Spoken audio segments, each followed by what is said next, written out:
There we go. All right. We are live, guys. Good deal. Good afternoon, Tracy. Today. I'm sorry. Say good afternoon to Good you. afternoon. You guys know this face. This is a very familiar face, and a lot of you know what we're going to be talking about. You are very excited about making sure that you have a clear plan and getting tips on solidifying your plan. One thing that I've realized is when you have a clear plan, you don't need as much motivation. You don't always have to be filling in and have to be super excited. And once that excitement dies down of planning and prepping and things like that, you still have your plan and you can follow those steps whether you're excited about it or not, or no matter what's going on. So we're going to dive deep into that. As you guys are joining, please say hello. Tell me where you're from so we can see if you're from Facebook or if you're from YouTube. We're going to be sharing this on both pages as well. We'll also go in and make sure that you are tagged Coach Austin. How are you doing today? I am great. Can't complain. Loving the day. A lot of preparation into what we're going to talk about today. So I'm excited. I'm excited. Awesome. Yeah, Good. I'm excited. Sounds I'm good excited. here. Well, we will just give a couple of minutes. Like I said, as you guys are coming on here, just feel free to let us know where you're watching from. Tell us a little bit about your nonprofit and or business. And then also putting some of the questions in here that you guys have asked us. We'll go back to that feed and answer some of those questions as well. But if you want to pop them into here, that's fine as well. And let me just go over to this section. All right, guys.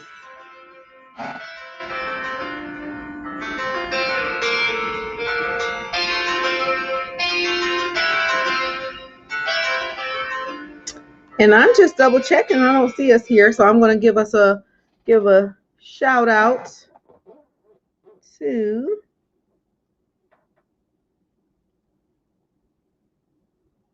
make sure we're good to go. Guys, we just want to make sure. Okay, yep. I see you, Camila. You're here. Thank you so much for saying that, because I'm like, I can't tell if we're live. Some of my team is gone today, guys. And so this tells me the importance of them. But here we go. I see someone from Facebook here. She said, I'm here. I'm on my way home. I have to pull up my business plan I've started. Oh, okay, awesome. She's going to pull it up and everything. If you're joining from YouTube, feel free to go ahead and message and let us know where you're joining from as well. All right, we're good. You guys can see us. So that's the most important thing. All right. Well, you said you were doing pretty well, getting prepped for this subject. How long have you been talking about business plans, and how long has this been a pivotal part of your particular business? When the Lehman Brothers crisis happened, you can hear me okay, right? Yes. Good. Got the new headset going. Right when 07, 08 happened, and the Lehman Brothers crisis, the real estate market crisis happened, we had to thank God we had a business plan. We sat down for a week and went over that business plan, tore it to shreds, rebuilt it, and turned it into two different companies. So from that point on, I really understood, wow, this business plan thing helped. Prior to that, in 2005, 2006, when I first started my company, I sat down with the banker and said, hey, this is what I'm looking to do. Right? He said, where's your business plan? Before he let me get a word in edgewise, and I've never really told a story like this before. Before I got a word in edgewise, he said, where's your business plan? I said, I really don't have one. He said, go on eBay. At the time, eBay was hot, and find me a business plan template software. The old disk we used to put in the computer. Everything's streaming now. But it was a $10 eBay business plan software that I was able to use, and it gave me a template. I wrote everything out. The same thing I'm telling you guys to do 15 years later, 10 years later. That showed me the importance of how pivotal and how monumental having that plan in front of me is. Probably, I think a month later, I went back to him. I said, here's my little flash drive that I downloaded it to. Here's the printed copy that I went to UPS store, nicely binded and all that kind of thing. And he looked it over and he said, wow, he didn't really go through it all. He said, how much do you need? I told him, and I gave him the spiel. Here, funded me that day. My first bank loan off of that business plan. Mm-hmm. So that you knew, the importance was that you knew and had that what the business plan represents is that you've done your research. You've done your due diligence. Like you said, he didn't really go through it all, but he sees, okay, or you've even given it that much time. You're serious about your business enough to go through and create a business plan. And you don't have to recreate the wheel. Like you said, you got a template then. There's templates now that have been updated and refreshed and things like that. We were able to give out some in the last live that we did. So it's not like you have to reinvent the wheel. You can just follow what is the next step. Often trying to reinvent the wheel hurts you Mm-hmm. because businesses won't change their holistic approach, the foundation of what creates a business, what makes a business work. Yes, we're in a digital age. Yes, things are online. We're not unaccustomed to taking that on. We may be unaccustomed to going from brick and mortar to having a web front. Okay, I get that. But at the end of the day, forecasting numbers, feasibility studies, the business plan itself, knowing how much I need to sell to pay the bills and how much I need to sell to make a profit, revenue Mm-hmm. streams, profit and loss, balance sheets, all that's never going to change. Mm-hmm. You can't Absolutely. get away from it. You can hire the best business marketing, branding person you want. Your product can look great, but if you don't know who to sell to or why to sell to them, or the essential business questions have to be answered, have to Mm-hmm. be answered. And I have a few clients right now who have done phenomenally well their first couple of years into business. Now they're looking at pivoting. This word is a lot Yeah. is a common phrase now, and looking to scale, which is grow, and it is scaring the yank out of them. Mm-hmm. I'm like, why are you so afraid? Well, I'm done so well. I don't know what that looks like. Well, that look is what your business plan will give you. That Mm-hmm. 3 to 5, 7 year perspectives, the research that you do, the primary and secondary research that you have to do to formulate your plan will at least give you a comfort of knowing, okay, well, that's what it's about to look like. This is what my next step should be. That next step scares a lot of people. Yeah. It makes a lot of people run away. And I hate to say it really causes most, if not all, businesses to fail because of a lack of just that planning. Then you go into the answer of, well, if I didn't have enough funding, I didn't have this, I didn't have that. If you had a plan to show you what you need, then I can say, okay, I don't have enough funding. I won't be able to make it. Got to have the plan. You got to have the plan, and that's actually like kind of one of my life mottos. My life mottos outside of business, just in personal and in everything, is okay, well, what's the plan? Like, what I mean by that is no matter what hits or what happens, okay, we have this information now what's the plan? And a plan always comes up. It always, it's always okay, so now we have to do this, now we have to adjust that. But you have to take that beat and plan. And what I find sometimes is when we don't take that beat, sometimes we can be running in the wrong direction. So you didn't take a moment to pause and to really assess and to really see what's going on. And now a lot of us are just moving and taking action steps a little bit too fast. And Mhm. it's really easy when you don't have a foundation of a plan to get kind of pulled into someone else's plan or into someone else's, because you never did really come with that foundation and with that structure to begin with. What are some of the biggest challenges you see with your clients, particularly when it comes to digesting and processing and developing their business plan? Sometimes, quite often, them even thinking they need one. Wow. That, that's the biggest hurdle. Wow. I've gotten so far, and it's not really ego, and I don't want to talk down on it, but sometimes they'll be like, I don't really need it. I don't see the need.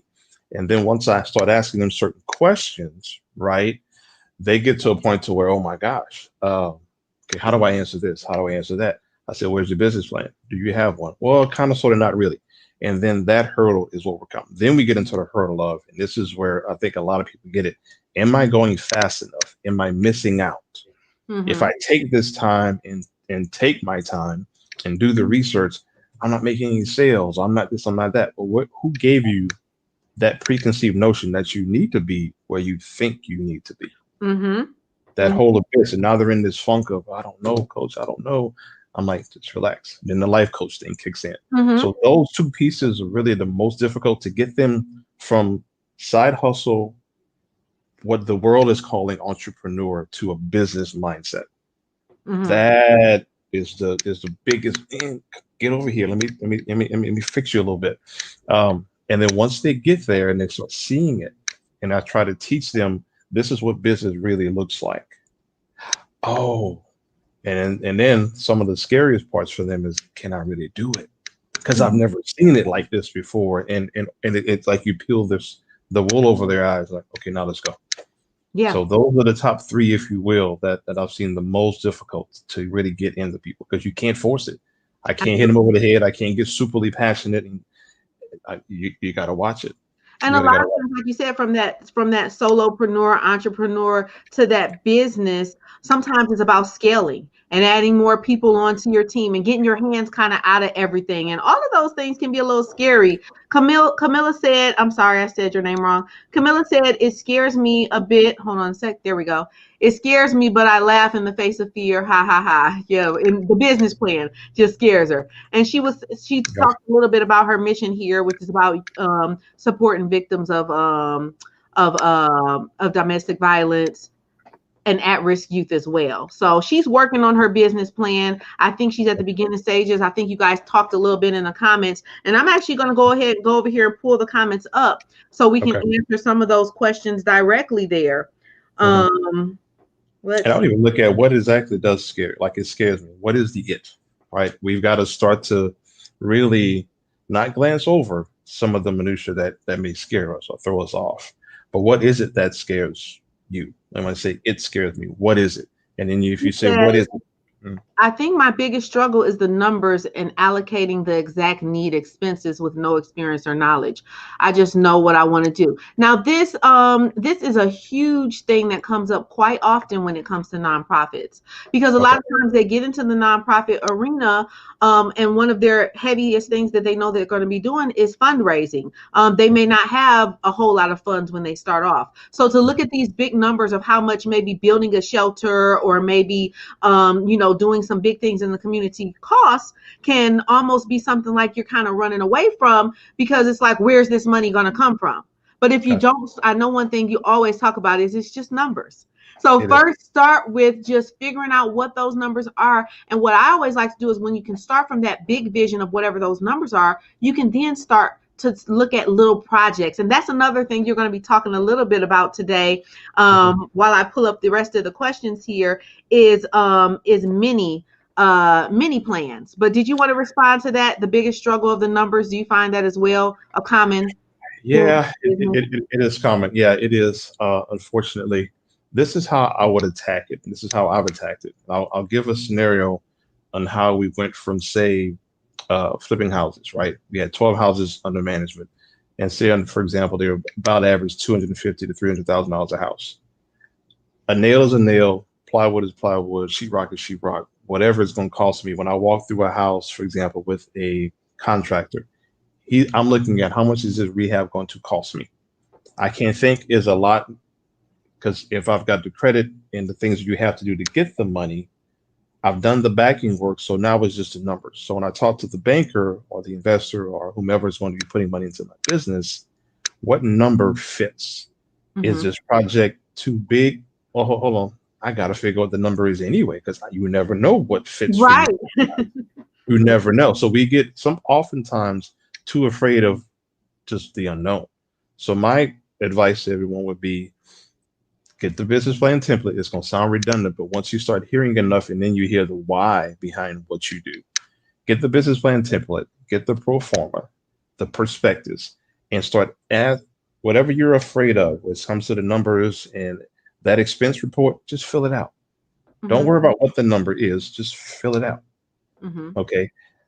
At the same time you're filling this out, whatever industry you're in, and this is what is the missing piece to a lot of this, get you a coach or get you a mentor who is doing and has been where you're about to go, because you can't answer these questions on your own. It's impossible. And I don't know anybody, I don't care how smart you are, how much you YouTube or Google. Yes, that is something you need to do. So Google, YouTube as much as you can. Videos about this. Okay, I want to do the domestic violence shelter. I want to do a transitional living home. Things of that nature. Google it. Look into these things. The more you dig, that rabbit hole will take you down. You can probably spend a good 30 days of just primary research. If you have not done that, do that. Exhaust it as much as possible.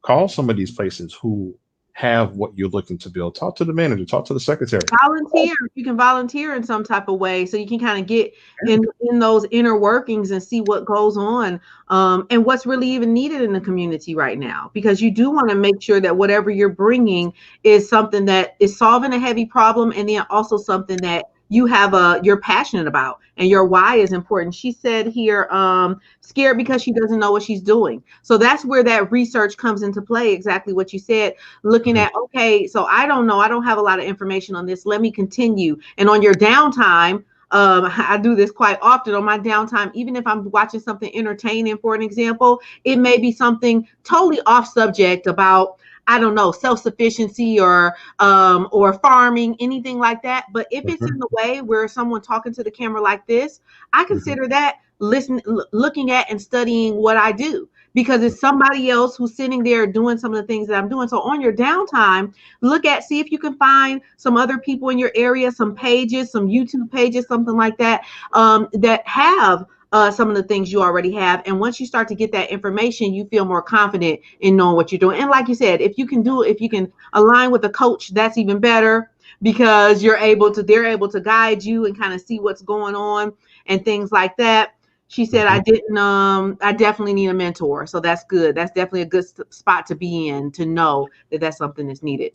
Yeah, if you can't afford one right off the bat, of course, Tracy and I are here for you to at least give you guidance on what kind of mentor you need within what industry. I often talk about SCORE, Society for Retired Executives, SCORE. SCORE is a free resource. These are retired executives in multiple fields. Oftentimes, again, that feet on the ground, going to another shelter, going to another facility, and talking to the lady at the front desk, because the market's big enough, and they're not Mhm. necessarily worried about you taking their clients, especially in these areas where there's so many people that need your services, especially the homeless, domestic violence, abuse. Mhm. So many out there. So the lady at the front desk, 9 out of 10 won't really shy you away if you're coming Mhm. in there to do some primary research. You could even disguise it as, and this is something else that I've done, disguise it as you're doing a documentary, or you're doing research for a PhD paper. Mhm. No one's going to say, "Oh no, we can't talk to you. There's HIPAA requirements, yes, and they can't give Mhm. away information." Right. But if you're doing a research paper, which you kind of are, and you're looking for as much data as possible to find out how do these things really work, and who does this and who does that, and how does this benefit the end Mhm. user, take all the notes you can and put that into your business plan, into your bio. And then you have to see yourself as, how would I run this? Because my question to people often is, why are you doing this in the first place? Yeah. What is your motivating factor to, why is it that you, Miss Williams, want to do this particular facility? Write it down. Right. And once you write it down and you look at it like, okay. And if it compels you, if it motivates you, okay, go for it. Go for it. Go for it. Before I got my first $15 million project accepted, I went through the city and talked to each developer that was there. Went Mm. into every board meeting I could, every city meeting, city planners, talked to the mayor, talked to so and so, and found out what role each person played. And you would be surprised how open they are to just say, "Yeah, this is what we need. Yeah. This is what we need." Absolutely. Who are People will you? talk to What do you. you do? It's more of a, I remember that I read a book, I don't remember which one it was, but it was something with abundance or something of that nature. Mhm, And one of the this was a professor, and mhm, that's who wrote the book. And he was saying one of the tasks that he always had his students do, something with business and things like that, is he always have them reach out to at least 5 people that they would think would never return their message or return their call. Because what he would show at that time is, typically it's more so your fears of reaching out, of why, oh, I've even seen on some Shark Tanks where they'll say, well, have you called up this person or that person? They're like, no, I didn't call them up. Well, I didn't think that they would. Yeah, you could just call them up. You can email.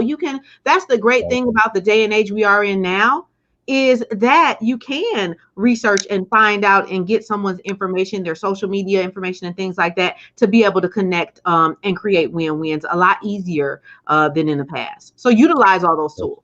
Got to, got Absolutely. to. Another understood, and I think even misused tool, underused tool.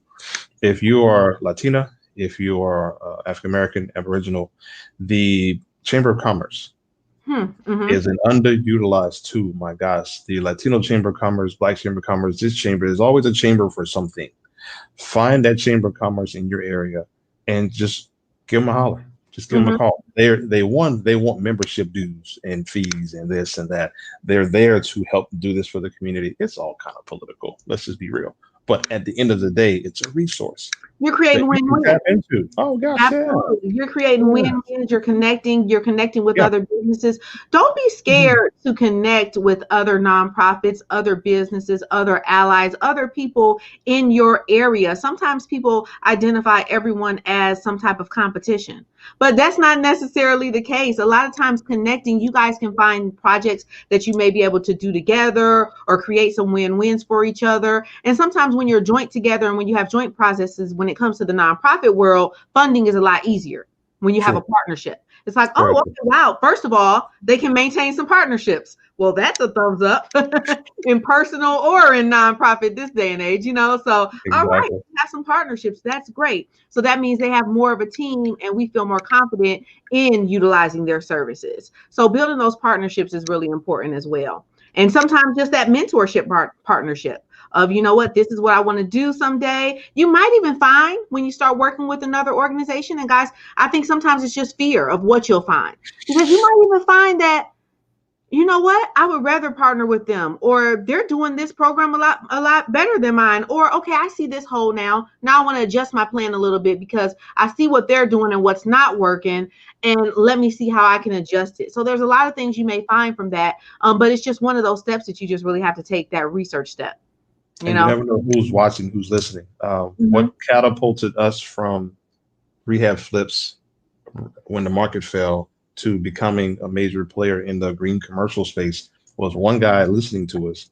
He and I are from the same hometown. I was in, meetings, suit and towel, that kind of thing, and just talking about what we did and how we did it. His uncle was a major developer in the city who needed a minority builder to come in. He called me one Friday afternoon and just says, "Hey, we need a minority builder. Can you come down here? It's Friday. I'm in Houston. They're in Dallas." I'm like, "Yeah, I'm coming." "Why'd you call me?" "Well, I overheard you saying this is what you did. We're from the same hometown, so hey, I might as well call you than call somebody else." There you Stayed up go. there the whole weekend, came back Monday with the contract. It's just how There these you things go. work. And if I would Solve have the opened my mouth problem. and started Solve the networking, problem. There yeah, you go. yeah, Absolutely. yeah, Absolutely. That's it. When you're solving a problem, guys, and when that's the basis of your nonprofit or the basis of your business is a solution to a problem, sometimes people think selling is a little bit more complex than it is. I've always been pinned a great salesperson, but I've never considered myself selling to anybody. I always consider myself giving people information that they can use and that can benefit them, and so a lot of times we get a little bit nervous about asking for funding or about selling our products or talking about our services and products as a nonprofit. But if you're creating some type of solution to a problem, then a lot of times what you'll find is people will come after you, like you just talked about. oh gosh, yeah, yeah. And just because you're a nonprofit, don't get this misunderstood. And you've mentioned this before. Nonprofit and for profit is just the way the business has to function on a tax election side, and somewhat of, as far as on the corporate sustainability side, corporate function. But you're still at the end of the day, problem solution. There's Mm-hmm. people right here who need what I have. Here's what I do. And that's why I asked the question earlier, why are you doing this? If your why will come out in how you sell or how you project the solution to the problem. So oftentimes your only issue is understanding the psychology of who you're talking to. Yeah. Are you talking to this high-end person? Are you talking to someone that's more corporate? Are you talking to someone that's some more that really loves to do research and loves studies? Are you talking to more of a nurturer? Who are you talking to? Mm-hmm. And when you understand the psychology of the people you need to talk to, you just become a chameleon to what they need to hear and how it needs to be delivered. And you're good because they need what you have. They Mm-hmm. want to give you whatever access. And no one's really, I won't say no one, some people do. And don't take a no for, just take a no for, okay, I appreciate you, giving me the opportunity to speak with you. Is there any takeaways you would give me? As far Mm-hmm. as you said, no, okay, I got it. I don't fit what you need. Just kind of give me an idea because I want to make sure that I'm working towards what work. Everyone's not your target market. Yeah. Every area of town isn't your target market, right? So just get down to the minutia of what works for you, what works That's for it. you, and just That's go it. for it. This world is too big, y'all. Trust me. It really is. And that why is so important. No matter what you're going to be putting work in, but when it's a labor of love, like Like what I do, I feel like it's a labor of love. My goal is impacting entrepreneurs. Every time I see someone get a grant or start a program in the community, I feel like we are a part of all of those different programs, all of the youth programs, all of the domestic violence programs, and all of those different things. So right now, especially during COVID-19 and all of this going on, I feel like we really need that in the community. We need more people to take their dreams and really put them out here, start those action plans, and really start serving in the areas that they've been called to serve. I feel like I'm called to this area. So my why is extremely strong, and that carries me when the work gets a little bit, harder. Or you have to deal with certain types. Because if you're dealing with clients, if you're dealing with board members, if you're dealing with volunteers, if you're dealing with your family, you're going to be dealing with people. And there are all different types of people out here. And so, it can be hard sometimes. But when your why is strong, that drives you, Exactly. I agree. If your why is driving you, and you do such a great job with your why, with what you do. And it's funny, you brought up the word collaborative or competitive. We're two coaches, right? We're getting more work done together than if we tried to say, and I could look at you in a certain vein as what Tracy's been doing this for a minute. She's this, she's that. I'm intimidated. I can't deal with Tracy, but I mean, why not? And so we could be, but we're not. And look how many people we're helping now together. It hasn't siphoned any one of our businesses. If anything, it's grown and given us another avenue. And now we're doing this. And now you can combine talents. You can combine gifts and offer even more, guys. If you are wanting that accountability at the end of this, we're going to talk a little bit about what me and Coach Austin are doing together, even more in partnership, where you can get both of us as somewhat of a coach. We're going to be doing kind of a group coaching program where we're going to be walking you through this business plan portion. So if you have to go anytime early, make sure that you comment under here, send me the info, and we'll make sure that we direct message you that info. Is going to be all coming out next week. So you just got the sneak peek to that. But that was a prime example right there, that we're working together. And when you're working with two individuals, I can take the things that you're really great at, like the details and the business plan and all of those types of things. I love planning, but I'm more of a messy planner. So now we can see how, take the positives of my thing is that inspired action and making sure that you're, taking those action steps and, but you also have to be organized. And so it basically balances each other out, and you guys are able to use that information to kind of not make some of the mistakes that I necessarily made with my messy. And same thing for Coach Austin here, not, because we learned from all of the mistakes that we've made. And to be able to combine that and give it to you all is exactly the type of coaching that we're talking about and the type of partnership that we're talking about. But if it's not us, just anyone, being able to link to someone who's in your field, who's tied to what you're doing, who can take you to the next level, because sometimes people will link with coaches and they'll just take them to one level and then they have to unlink and then they link with some other coaches and things like that. And that's okay as well. What you just want to make sure is that you have someone or something, YouTube video, business plan template, or someone who can walk you through that process. So you're not doing it alone, because it can be really tough to do it alone. Exactly. I mean, I've turned people on to other coaches. Sometimes even the personalities don't mesh. Yeah. When you're talking about your business, that's a lot to be involved with. I mean, it's involving your personal life. There's some distractions. There's this, there's that. So if I feel that I can't help you for whatever reason, and oftentimes I may say, go talk to so and so, let them know I sent you or whatever. Or I'll even call the person ahead of time. It can just be a personality thing. It could be I may only do, and we can't as coaches do everything. We may want to or try to. But I think we've gotten to a point in our career so we know what we're super good at. I don't do nonprofits. I could, but I'm never going to be you. So why even try it? And so if we can, again, muse services and know what we do well, come to us and say, who would you pick for me? What would be the ideal coach? There's other coaches out there. Go. I mean, I'd rather you deal with someone that makes you successful. We can't take everybody on. Absolutely. And it has to be a match on both ends. That creating win-win, guys, is so important in every area, with your families, with the partnerships and things like that. It may be even a case where they're not a match on their end or not a match on your end. So it may be like, okay, they really want you as a coach, but that you're not going to be able to really work with them as much. For an example, I've gotten a little bit more uh I've gotten a little bit more clear and open and frank with my coaching, but I'm not one of those like hardcore coaches that's gonna make you like, if you don't want to do it, if this your dream and if you're not excited about your dream, then we might need to reassess that why. You know what I mean? I'm not that person that's going to ever like force, but some people may need that. You know what I mean? I've seen a lot of people get a lot of stuff done with that, football style coaching. It used to be so hard. My oldest, who actually just moved out. Yes. My oldest so quiet. Oh, wonderful. But my oldest used to play football, and I just used to be on the sidelines, like just cringing, like, oh no, I just wanted to give everybody a hug. Like, no, but I'm like, and then I even had an idea. I was like, I want to make my own football team. And it's going to be all coaching in a loving way, and we just got to, and that was for about 5 minutes, and I was like, I don't know if that's going to work. Talk after that. I was like, do we have to coach like this? But different things for different people. When you can realize that, and when you accept that, that's a huge aha for any area of your life, because you're no longer trying to force things into place. It's an easy way for you to kind of go into the flow. We have a couple of comments here I didn't want to miss over.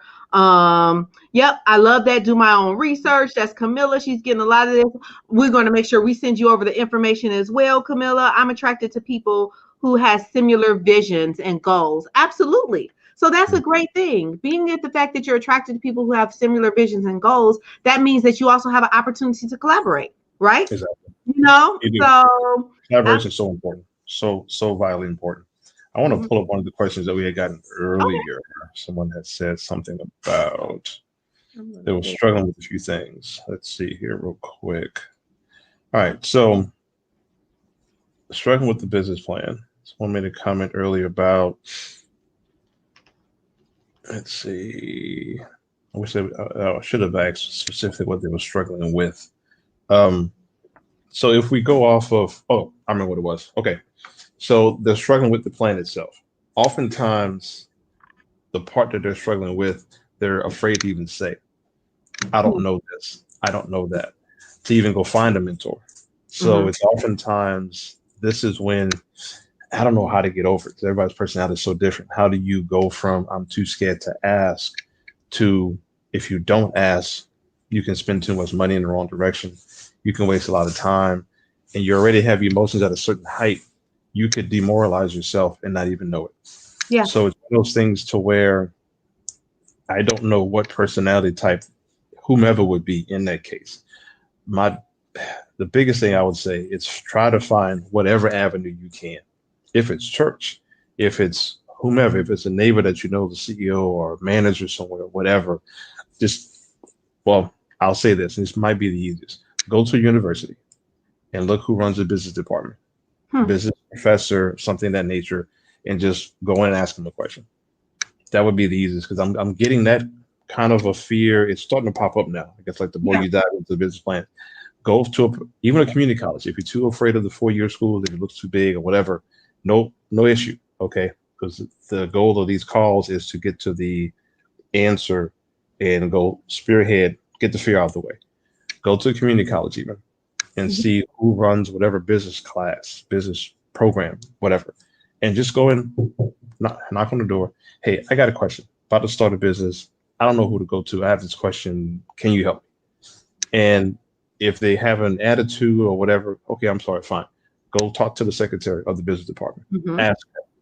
I guarantee you the little lady up there is not going to be like, I don't want to talk to you. Get out of here. No. She's going to say, honey, come see what's going on. How do I help you? That would be the best resource out of anything else I can think of, to where you don't feel intimidated to go talk to, because the intimidation is real. Yeah. I mean, I've walked in the rooms and you're like, man, I don't know how to talk to these people. Right. I've gone to meetings, and this is in Lubbock, Texas, when I spoke at Texas Tech. And it's weird because the whole area is like a flat desert looking area. And you got this beautiful campus in the middle of it. And they have one of the only PhD programs in green alternative energy. So I walk into this Ports to Plains Summit. I'm asked to speak. My time to speak is about noon. So I walk in, my suit, everything's going. I'm walking around. I'm out of place. Everybody's got belt buckles and tassels and cowboy hats. We got to go down the street and change. And I felt out of place. I really felt bad. So when I walked back in, I'm like, okay, I was okay once I got myself, I guess, under control. But talk about being intimidated. I'd never been in a setting like that. I Mm-hmm. spoke in Canada before, I spoke in Mexico before, but that was a whole nother Right. situation. And then big dually trucks coming in, and you don't know who these people are. I come to find out these CEOs of all companies, like Keith Martin, CEO, sitting right here. Like, wow, but you get there, they're just people. They're just Absolutely. people. They're just people. Absolutely. They're just Absolutely. people. And nowadays in the virtual, another option with the virtual world is linking with people virtually as well. So many people have YouTube information, YouTube channels, almost any subject you can think of. One of the easiest things to do for your nonprofit or your business is to really just find a comparable. Find a comparable, like, okay, this is the company or this is the type of coaching that I want to do. This is how their packages are set up. This is how this is kind of exactly what I want to do. Now I'm going to tweak it to fit exactly to add my own thing to it. But Yeah. find some type of comparable is going to be beneficial. Linking with someone, whether that be physically or virtually, and getting that information. Don't be scared, like you said, to ask those questions, like Camilla's doing right now. I think she's the one that asked it, was saying about the struggling as well. She said that's true because I looked at my template for a week before I started filling it in. So did you get that template? I guess she got the template that Yeah.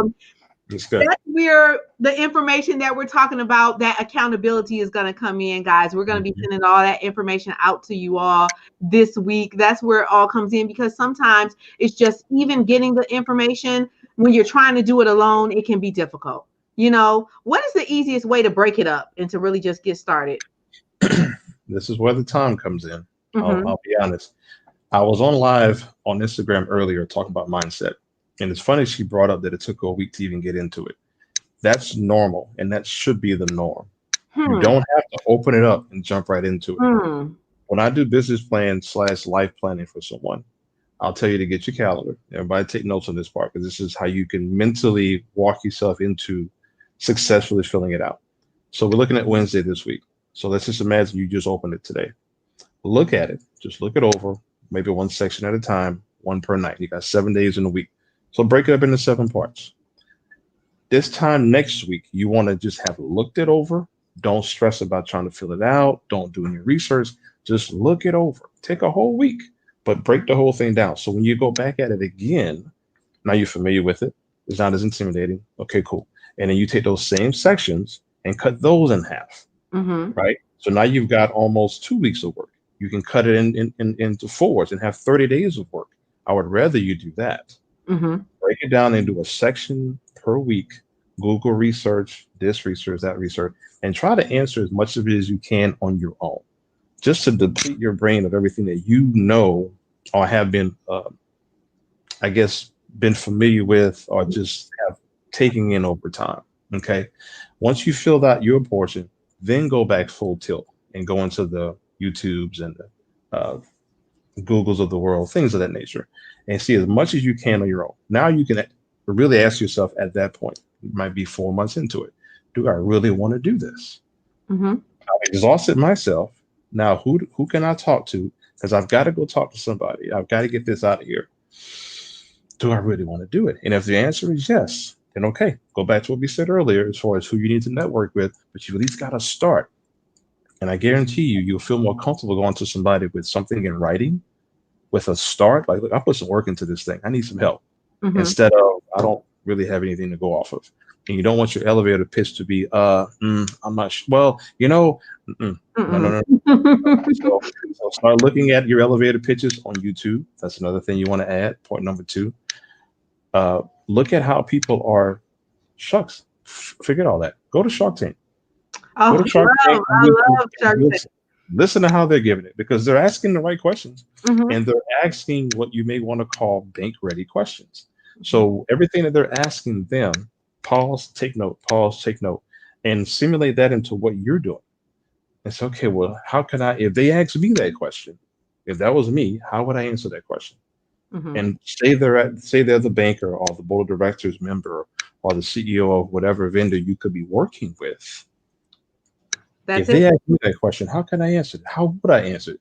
And put the mirror on, put your phone on in front of you, and answer that question as if you're talking to them.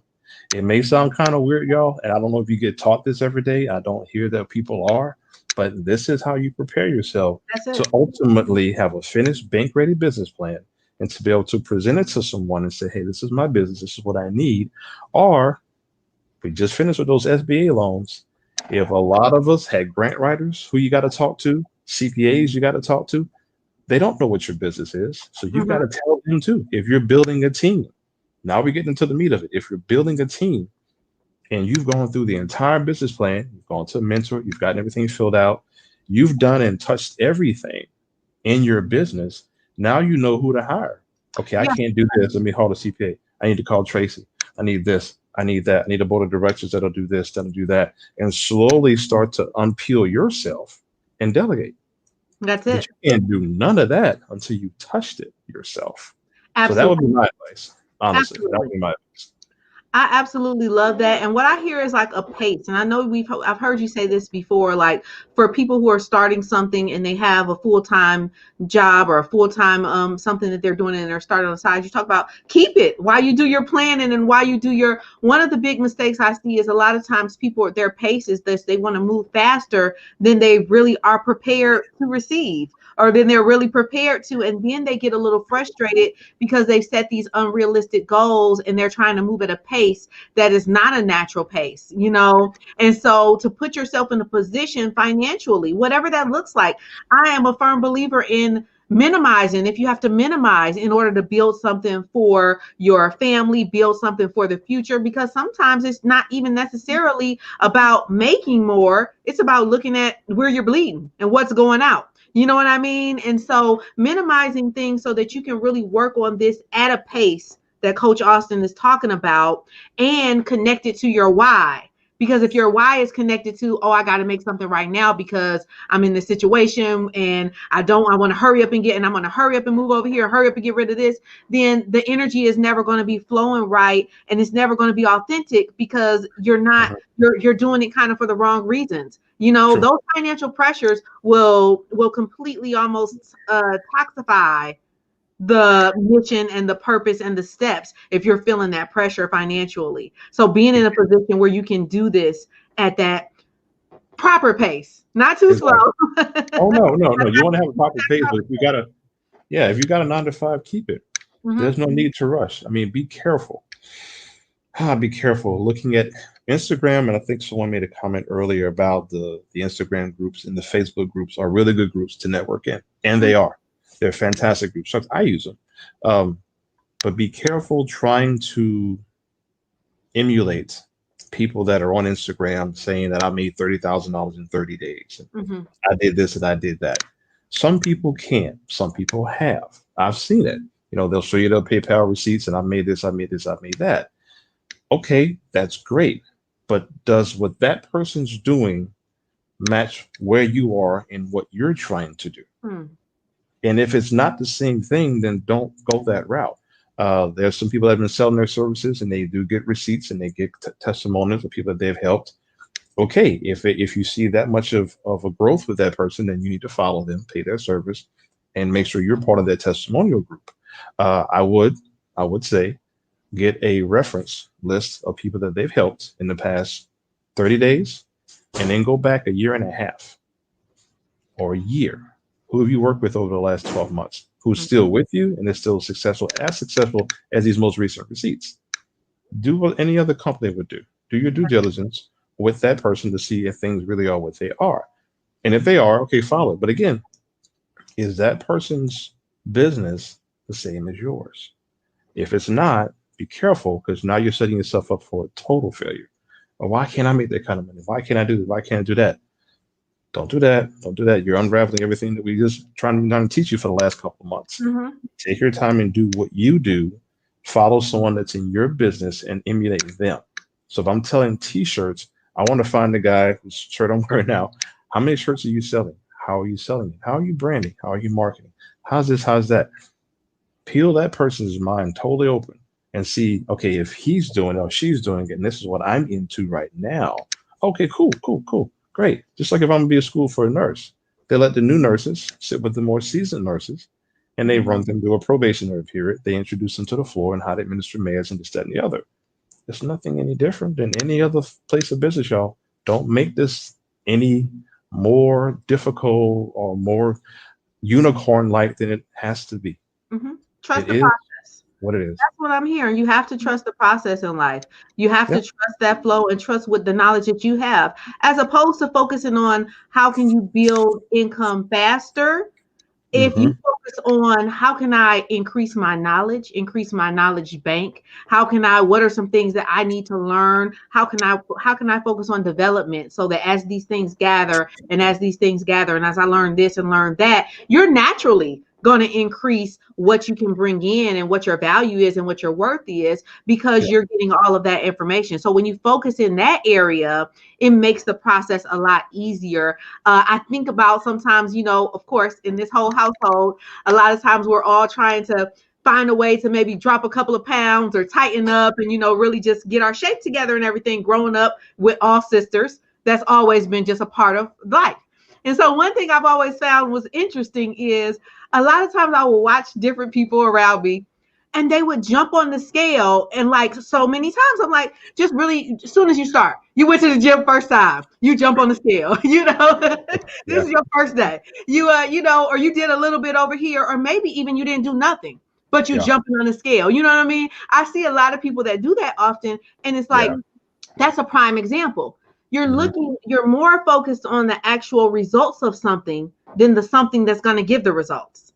You have to focus on that process and those daily actions. What are you doing every day? What are you putting in your body? What are you putting in your mind and your spirit with the people that you're connected to on social media, the YouTube videos you're watching, the Netflix stuff you're binging? All of that stuff can be tied in some type of way to your passion and your mission. And you can always be increasing that knowledge bank.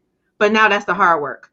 No, we want to just do 30K in 20 days or something like that. Of course.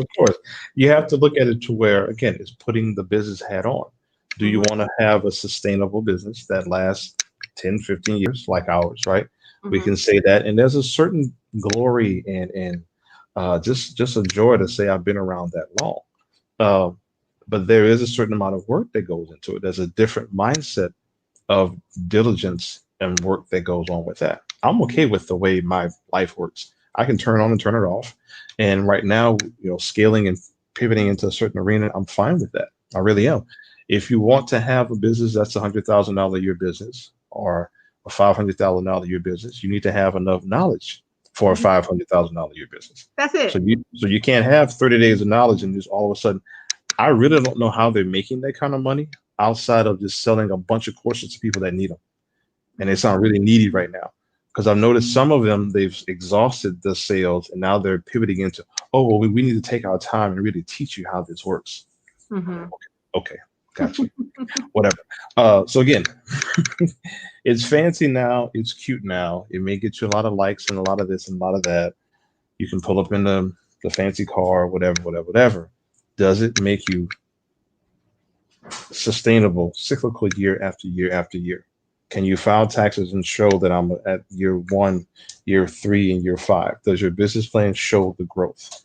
And if you implement the plan and you can show the growth, there's no reason why you can't grow. There's no reason why nobody can't grow their business if you set the foundation properly and just let it take its course. You really can. You'll be so good to go. Especially with the people that you have in your corner now, especially with online, especially with all the opportunities. One of my big life mantras that I go by is always looking at the silver line and looking at the opportunities, because there's opportunities all around you, just like there's negativity and things you can't control. And oh my goodness, I don't know what's going to happen next month. And nobody does. Okay. Focus on the opportunities that you have right now, where you can be a part of the solution and how you can create transformation. Because if you figure out a way to first transform you, find ways to, okay, I can transform that. I was able to do that health-wise really easy. Okay, I can almost teach that. Or I was able to transform this spiritual thought that really took me to another level. Or I was able to transform finances. And I remember growing up in the hood and, growing up on food stamps and things like that. And now I see clearly how I was in that position and how the things that were going on spiritually and how just some small adjustments can be made to where you're no longer in that position no more. That's valuable. That's transformation. So when you transform you, you can then transform other people. When you get to the point where you can produce transformation in somebody, the finances, all of that stuff, that just melts away because you've gotten to the goal right there. And then now you have that value where it's up to you how much you want to make and how you want to structure it and how you want to scale it. So Of course. me and Coach Austin have been on here almost 50 minutes, guys. So Oh, we are wow. going to wrap Yeah, I up was doing here. that. But obviously, we have a lot to talk about. We are actually launching a new little mini pop-up course next week. We're getting all the details together. We're going to be sending that out. If you are watching this via recording later on, or if you're watching it right now, make sure you comment below, send me the info, or I'm in, and we'll make sure that we DM you those links so that we can get you all of that information. We're going to be starting this together next week, launching Wednesday, Thursday, Friday, I do believe. Yes. Correct. Okay. 3 days. We're 3 taking a days. small group of people, and then we're probably not going to be opening back up for another 60 days or so because this is going to be our little trial portion here. But one of the things that I found with all of my coaching is I can really, really inspire you and make you feel really, really good about getting something done today. But if that inspiration doesn't stick and you wake up tomorrow without that, then a lot of times some people freeze. They're like, okay, now I don't have that. Now what? But when you create an accountability plan and you say, we're all going to turn this in at this time, and you say, hey, you know what? We're in the hot seat. We're going to review your plan and we're going to all do this together. Now it's like, okay, I don't have any choice. Let me get this done, And so that's what we're building for you. We're trying to create a solution to some of the problems that we've seen, and we really want to help you to be able to create your plans, because from these plans, remember, anything around you that you're looking at right now, these seats, these computers, these cams that we're using and things like that, they all started with some type of plan, with some type of draft, with some type of thought. Oh man, that would be easy. Let me jot that down. Feel that, because that's so powerful. That tells you how powerful your ideas are. They're not just something that, can't happen one day, or because I don't know anybody else that's doing it, or because I don't have this information or that information. Everything started at the idea, inspiration, getting a plan together phase, and people have executed plans from all walks of life. From walks of life of fully educated, from walks of life of high school educated, from walks of life of over 60 and 70 and just starting off. So there is a model out here for you somewhere. And we're going to hopefully partner with you guys to be able to really take this from that beginning phase to the foundation needed to create that scalable, solid business that we talk about. Exactly. Absolutely. Lean on the information that we have. And this information and wisdom comes from years of doing it. Mm-hmm. So we've done it. I know what a business plan, an executable plan looks like. And what I really want people to start to feel is not just starting the business. Let's look at you being in it year 3, year 5, Mm-hmm. and what that looks like physically. Mm-hmm. What that looks like. That's where I want. That needs to be the conversations. Let's not think about it as being freshmen and sophomores in college anymore. We're actually in the work field. We're doing the work. I can put my mind on you and say, here, this is what it looks like. Oh, that's pretty cool. Got it. And I'll peel you back. Okay, this is how we get there. It's a phenomenal thing. Trust me, to be able to be in your own work schedule and know what a cyclical year looks like. Know when I'm going to take vacation, when I'm going to take breaks. I'm planning right now, and we can probably, I don't know if you want to end with this or whatever. I know what my year is going to be like already. Even in COVID, even pre, I know how, and I'm planning when I'm going to take off for Thanksgiving, what I'm going to do for Christmas. And I'm shutting it down from right around Christmas time till a certain part of next year. And I'm not going to do any work. I'm going to have enough that'll be in. Now, if I want to do this or I want to do that, that's fine. That's up to me. That's up to you. You can get your business to that point. Now, you've got to ramp up. You're going to have, I've had days where I spent a whole month, didn't leave the house, just stayed in. I've had a whole weekend where I didn't sleep. But that's what it takes. But I love that. I'd rather put those hours in and then do it for someone else. And the minute you go from your 9-to-5 mentality to I'm actually structuring something for the rest of my life, even though you're still working a 9-to-5, your mind's free now. Your body, you're free. So I can go to work. I can be employee of the month. I can get whatever certificate you want. That's fine. Cool. But I'm going to go talk to HR. I'm going to talk to benefits. I'm going to talk to so-and-so to really figure out what that system looks like. So let me pull as much as I can out of y'all to help me over here. And then they'll get this in the class. That's a nugget in itself. That is a nugget in itself. Not looking at your job, any type of job that you have, not looking at it as just what I'm getting in. It's kind of an annoying thing with me when I'm going to hire and things like that. Because my whole goal, our goal is Google as employees and as contractors and things like that. We want to create win-wins for the people connected to us as well. And so it's kind of like when someone comes in and they're looking at it as a job I'm always trying to link people who can get this information and can use it for their own entrepreneurial journeys, for whatever they're trying to create in life. So looking at wherever you are as a learning opportunity, squeezing everything out of that. How are they managing this? That's how I started my first, I would say, my first real business or adult business. I started my first business when I was 10 in my hair. But my first adult business was daycare. And I started it working at a daycare and just looking around like, wait a minute, I'm getting paid. What an hour? How many kids? What's your bill? Okay. Just processing that information and deciding it don't make sense.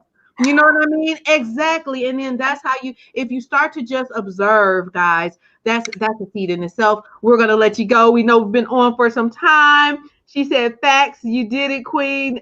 You just did, Queen. That's awesome. Let's see. I did that before last job and they supported my nonprofit. That's awesome. Went on her last job and really just took in everything. So guys, make sure if you're watching this later, like I said, say I'm in and we will send you those details if you want help with your business plan. Okay, just shoot us a message, we'll send you those, and that'll be coming out next week, guys. And until then, we will see you in the next video. We really appreciate this time. Thank you so much, Coach Austin.